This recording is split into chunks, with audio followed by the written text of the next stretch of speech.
Queridos irmãos, é muito bom estar com os nossos queridos hoje novamente. Que nesse domingo o Senhor possa visitar a sua igreja, abençoando-a com a sua palavra, com um momento de comunhão com a igreja. E a coisa que seguramente a gente está precisando muito para os nossos dias é comunhão com o Espírito Santo. Isso tem estado na minha mente permanentemente. Comunhão com o Espírito Santo é a palavra de ordem para os crentes que quiserem sobreviver, resistir, ter espírito de resiliência para esses dias atuais. Eu gostaria de fazer uma reflexão com os queridos nesse domingo no livro do profeta Isaías. Vamos escolher alguns textos desse livro, fazer uma viagem por outros profetas, mas vamos começar por Isaías a partir do capítulo 1, o verso 3. Isaías fala para o povo de Deus em tempos de muita incerteza, tempos difíceis para aquele povo do Senhor daquela época. Havia uma religião, mas era uma religião intermitente. O religare não estava funcionando para aquele povo, pelo menos como Deus queria que fosse. E eu quero crer que seja uma boa lição para nós, para nos advertir nesses dias. Isaías, logo no primeiro capítulo, no verso 3, veja que interessante esse versículo. O boi conhece o seu dono, o jumento a manjedoura de seu dono. Mas Israel não tem conhecimento, o meu povo não entende. Vamos orar? Pai querido, que a tua palavra, ela flua. A tua palavra, ela saia do livro e entre no coração das pessoas. Que essas letras que nós estamos lendo e vamos ler nas Escrituras, elas tenham um efeito curador, libertador, um efeito de conquista na nossa alma com relação à questão do teu Espírito, Senhor. Abençoa esse povo, esses irmãos que estarão ouvindo a tua palavra, lendo o texto sagrado, em nome de Jesus. Queridos, eu espero que os irmãos que estão doentes, eles estejam se recuperando muito bem, e nesses tempos covidianos, a gente tem que entender que nosso caminho é buscar a presença do Senhor e ponto. Às vezes, a igreja, ela desconhece o seu dono. O texto que a gente acabou de ler em Isaías fala exatamente disso, irmãos. O boi conhece o seu dono, o jumento, a manjedoura do seu dono, mas Israel não tem conhecimento. O meu povo não entende.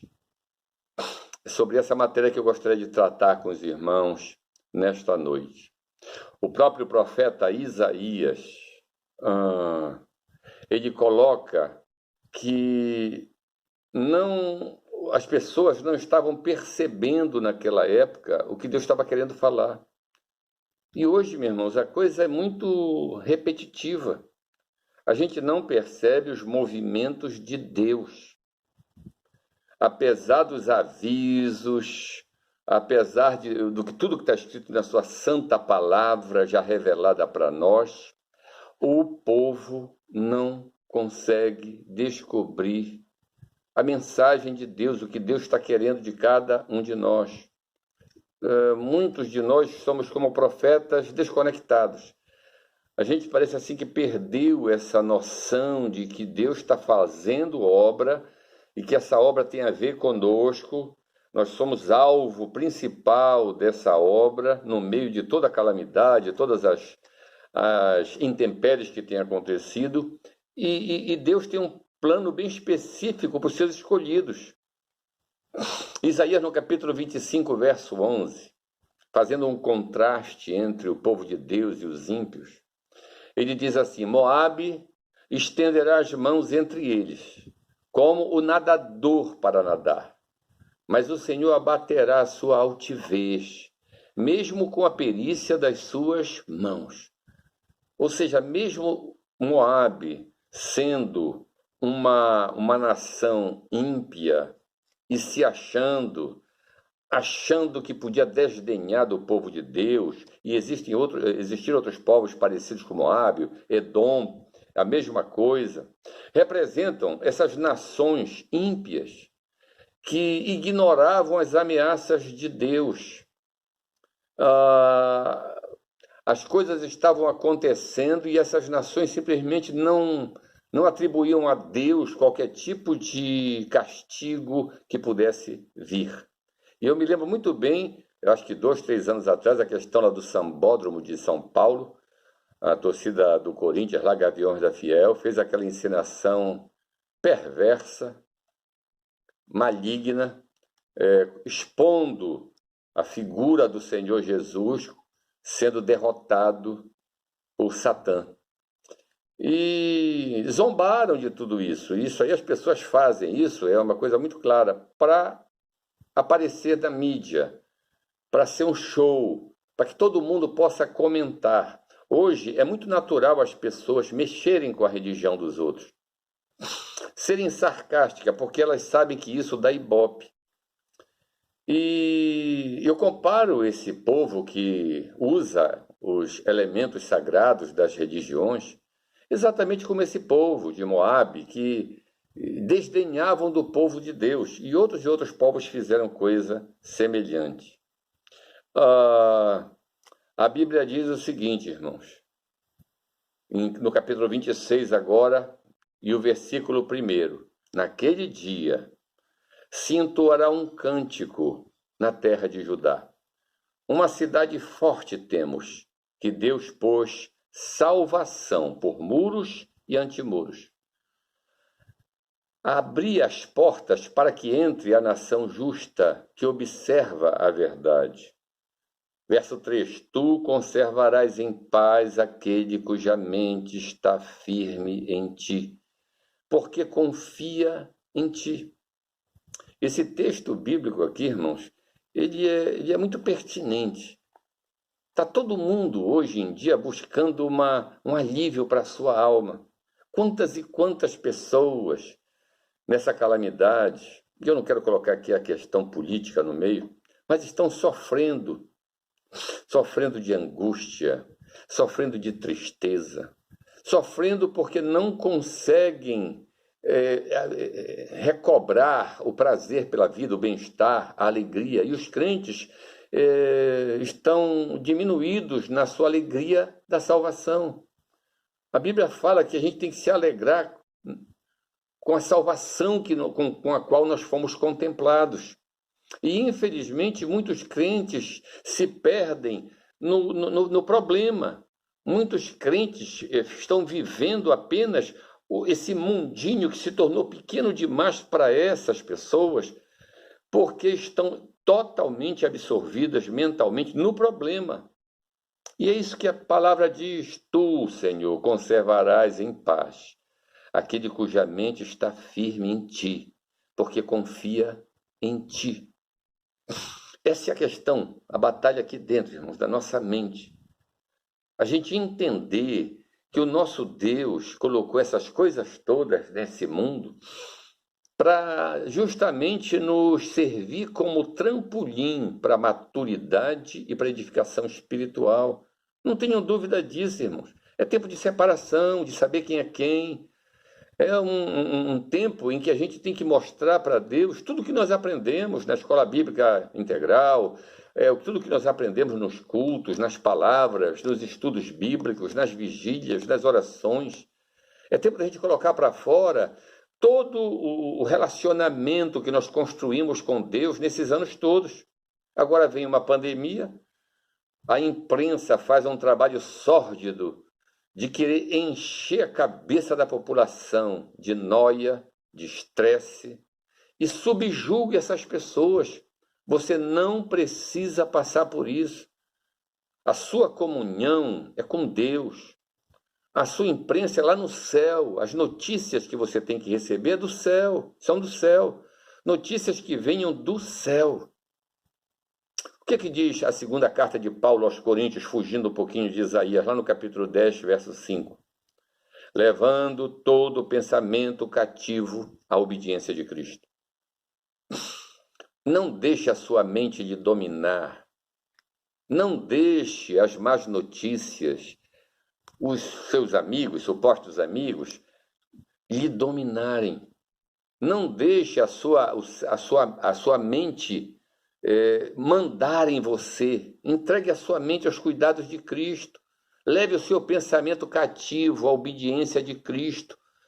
Quando o inimigo quiser colocar na sua mente essa coisa negativista, essa coisa maligna, essa coisa de você começar a perceber que o mundo a cor do mundo é marrom, é cinza, lembra que você é um filho, uma filha de Deus. E Deus tem planos específicos, não importa a situação de hoje, esse caudilho que nós estamos atravessando, essas imposições que estão sendo feitas para nós, não importa isso, querido. O que importa é que você é um filho de Deus, é herdeiro da promessa, co-herdeiro com Cristo. Coloca isso na tua mente, meu irmão.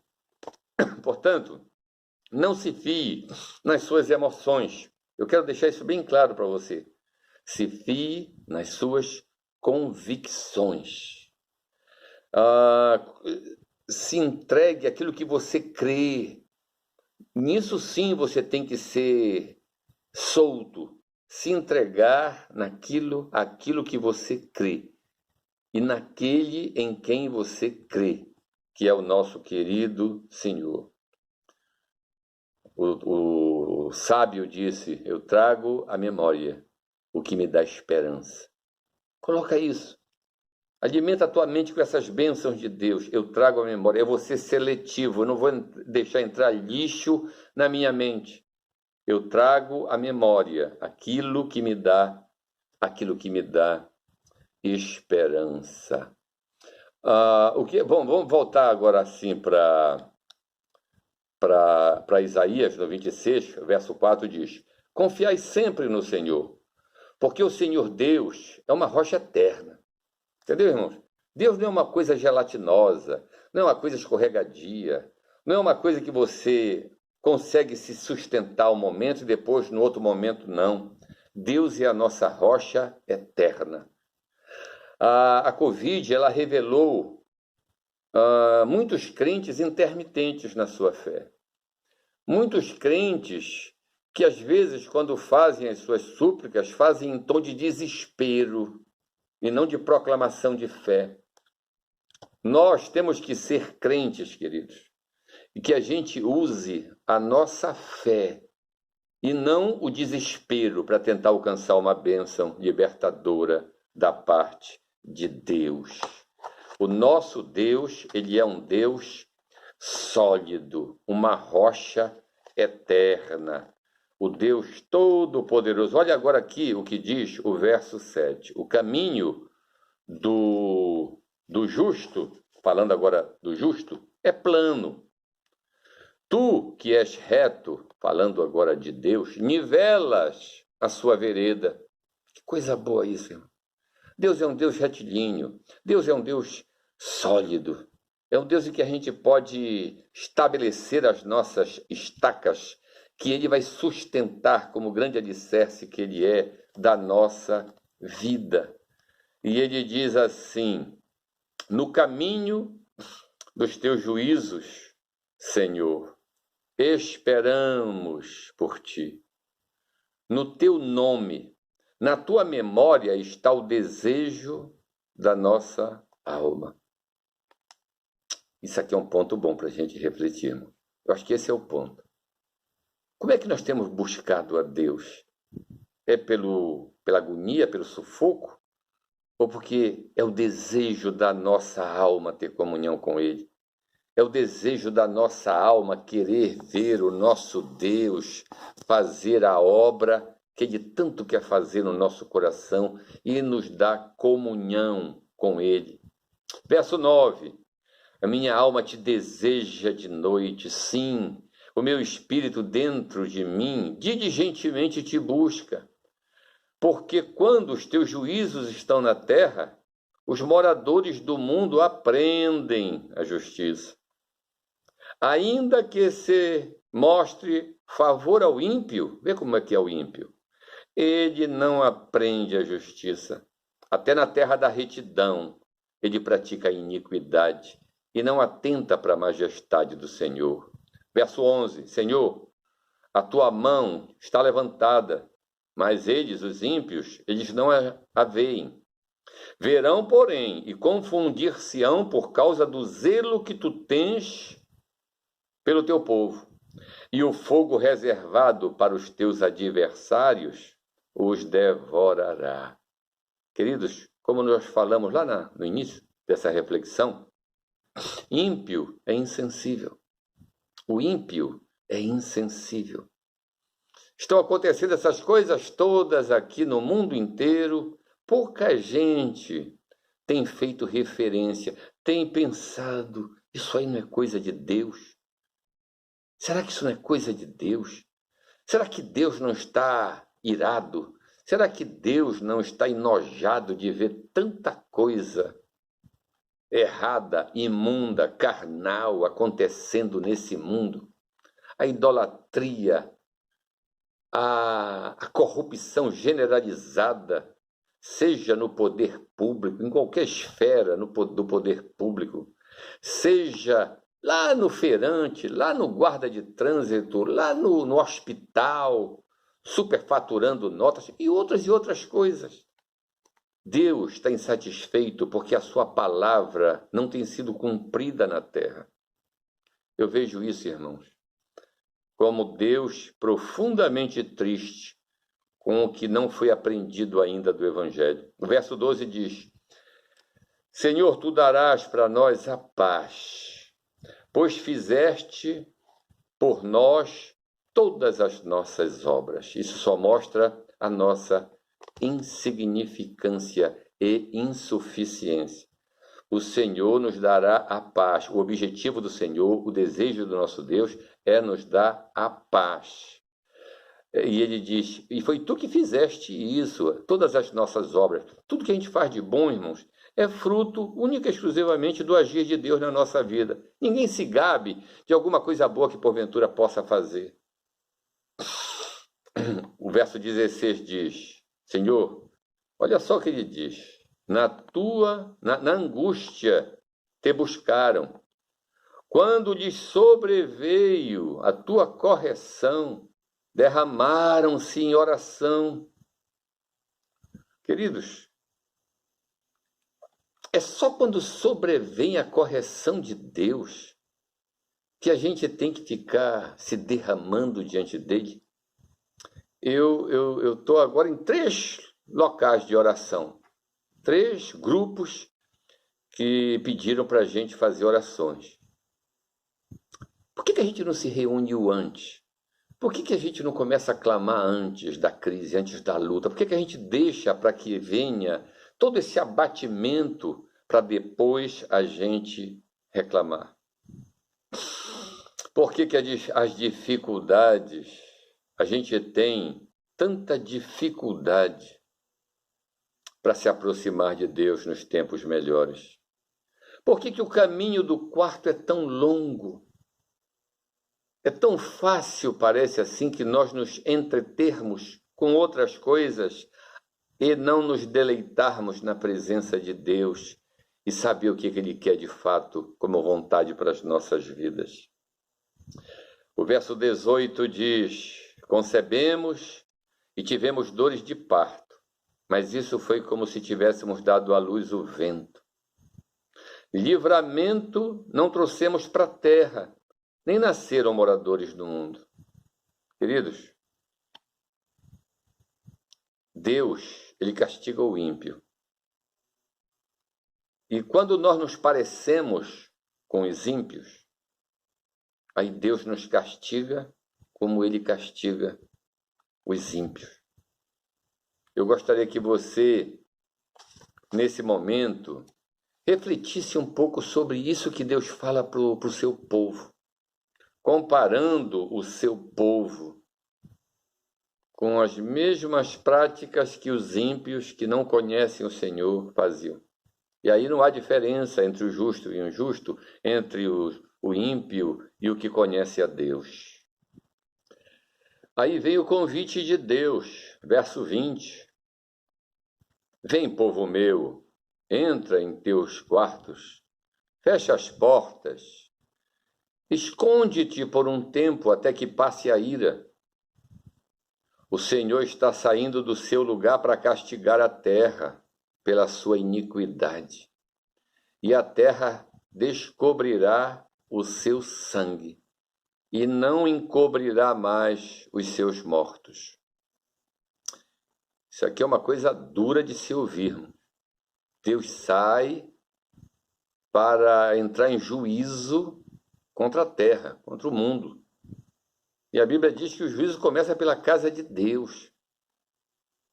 Porque Deus, ele castiga quem ele ama, ele repreende quem ele quer bem, ele açoita aquele que ele recebe por filho. Então a gente tem que entender isso.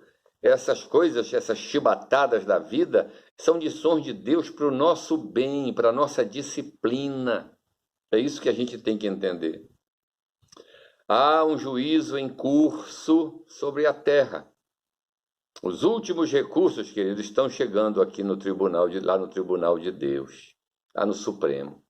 Mas não é esse Supremo corrompido por questões de interesses pessoais de cada um daqueles juízes. Esse aqui é o Supremo Tribunal de Deus, que é o Tribunal da Justiça verdadeira. Os ímpios, eles não entendem essas coisas, irmãos. A questão é a igreja. Será que a igreja está entendendo esse tempo de provação que ela está passando? Porque assim como a chuva cai sobre bons e sobre maus, as coisas ruins também podem acontecer dos dois lados dessa montanha. Só que a grande diferença nossa é que nós temos um grande aliado, que é o nosso Deus. Nós temos um grande aliado, que é aquele Senhor que cuida da nossa alma, cuida da nossa vida, e que nos dará a sua bênção, a bênção física da saúde recomposta, a bênção espiritual da paz no nosso coração. Irmãos, a paz de Deus é uma propriedade nossa, do povo do Senhor. O ímpio, não adianta o ímpio querer procurar satisfação pessoal, que ele não vai encontrar frustração. O povo de Deus não, o povo de Deus é o povo do nosso Deus, o dono da paz. Por isso, eu acho que a grande questão não é com o mundo aí fora, é com a igreja aqui dentro. Como é que a igreja vai sair para abençoar esse mundo? Como é que a igreja vai sair para ser bênção útil para esse mundo que nós estamos vivendo? Isaías capítulo 1, verso 3, falou o quê, irmãos? O boi conhece o seu dono, o jumento a manjedoura do seu dono. Mas Israel não tem conhecimento. O meu povo não entende. Talvez não haja coisa pior para um professor do que ele passar o ano dando aula e o aluno, no final do ano, ser reprovado. Porque não entendeu a matéria. Porque não conseguiu compreender as lições que foram dadas para ele. Quando passar essa pandemia, eu acho que Deus vai querer saber o que nós aprendemos de tudo isso. Quando passar essa pandemia, os ímpios vão continuar sendo ímpios, irmãos. Mas os crentes não podem continuar sendo o que eram. Nós não podemos continuar no mesmo tipo, no mesmo estilo de vida, na mesma praxis que nós estávamos tendo antes disso. Portanto, nesse ponto, eu acho uma bênção a gente ter essa provação para a gente saber que o nosso Deus está querendo nos reconquistar para a sua comunhão. E o caminho, eu não vejo a gente começar essa caminhada de volta, a não ser, queridos, redescobrindo o altar, redescobrindo o caminho do altar. Deus está querendo nos empurrar para dentro do nosso quarto. Ele está querendo nos fazer tropeçar em nós mesmos para a gente cair de joelho na presença dele. Mas eu sei que essa não é uma tarefa fácil. Joel, Lá no capítulo 3, vamos fugir um pouquinho de Isaías e para Joel, capítulo 3, verso 13, diz: lançai a foice, porque já está madura a seara. Vinde, descei, porque o lagar está cheio, os vasos dos lagares transbordam, sua malícia é grande. Verso 14: multidões, multidões no vale da decisão, porque o dia do Senhor está perto no vale da decisão. Alguém já disse, irmãos, que toda decisão que você toma não é uma decisão sobre o que você faz, mas sobre o que você é. Você precisa saber quem você é. Eu preciso saber quem eu sou. Os nossos sentimentos, eles oscilam. A nossa confiança em Deus não pode oscilar. Então você tem que procurar se redescobrir quem eu sou. Como é que é a minha fé? Em que está baseada a minha mente? É tempo da gente entender que buscar a Deus é a melhor solução, buscar o Senhor é a melhor coisa que pode acontecer para o amadurecimento nosso.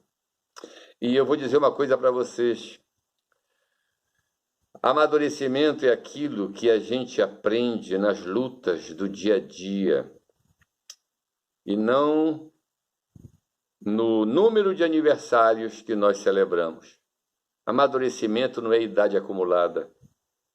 Amadurecimento é o que a gente tem compreendido da vida, aprendido da vida. Os jovens, eles aprendem. As pessoas maduras, elas compreendem, elas entendem. A nossa geração precisa de pessoas amadurecidas, fortalecidas. Gente que recebe uma notícia bombástica e diz: Senhor, a minha fé está firmada em Ti. A minha fé está segura em Ti. Quantos e quantos exemplos bíblicos nós temos, queridos? Quantos e quantos exemplos bíblicos de pessoas que viveram situações tenebrosas e sobreviveram e saíram vitoriosas. Essas sim são as mais que vencedoras. Para nós encerrarmos, Isaías capítulo 25, verso 7 diz: e destruirá nesse monte a máscara do rosto com que todos os povos se cobrem, e o véu com que todas as nações se escondem. Verso 8 do capítulo 25. Aniquilará a morte para sempre, e assim enxugará o Senhor Deus as lágrimas de todos os rostos, e tirará de toda a terra a vergonha do seu povo. Porque o Senhor o disse. Queridos, quem está falando isso não é qualquer pessoa. Deus disse que vai tirar a vergonha do seu povo. E eu sei que nesses tempos difíceis, muitos irmãos têm passado constrangimentos, têm passado vergonha. Então você tem que procurar o altar de Deus e dizer: Senhor, eu não aceito isso que eu estou passando. Não é que eu não aceite a tua aprovação na minha vida, isso a gente tem que aceitar sim e lutar com Deus para conquistar as vitórias. Mas ele dizia: eu não aceito ser envergonhado por pessoas, ficar ouvindo das pessoas coisas contra a minha fé, contra o meu Deus, contra a minha religião. O verso 9 diz: naquele dia se dirá: este é o nosso Deus, por ele temos esperado, para que nos salve. Este é o Senhor, e por ele nós temos esperado. Gozaremos e nos alegraremos na sua salvação. Sabe o que tem que fazer, irmãos? Sair daqui e ir para o quarto. É tempo da gente buscar Deus. É tempo da gente se pôr na presença do Senhor, sem estresse, sem a pressa, sem a agonia que essa vida nos impôs durante tantos e tantos anos e que agora está tendo uma trégua, porque forçosamente nós estamos sendo forçados a parar. Então, já que nós somos forçados a parar, aproveite esse momento. Não fica angustiado, entediado, sem ter o que fazer, porque há tanta coisa para você fazer. Há tanta coisa para você conquistar na Bíblia. Há tanta coisa para você conquistar nas orações. Há tanta coisa para você conquistar numa ligação telefônica, num contato com as pessoas que você sabe que podem estar passando por lutas. Ou um amigo seu que você não vê há muito tempo e você ligar e despejar na sua mente as boas novas, despejar no coração das pessoas o evangelho e a fé que você vai ficar depurando na sua alma. Pensa nisso. Entra no quarto. Te envolve com Deus. Ora na presença do Senhor, que é o tempo mais precioso que você pode gastar na sua vida, investir na sua vida. E seguramente o Senhor nosso Deus, o Senhor nosso Deus vai nos retribuir com bênçãos, e que a maior delas seguramente é a sua própria presença. Eu quero que você ore agora. Preciso ouvir a voz de Deus, saber o que Ele quer de mim. Preciso aprender a depender de Deus cada vez mais. Preciso andar debaixo da unção do meu Senhor. Preciso ser mais servo e servir com muito mais amor. Preciso ouvir Deus me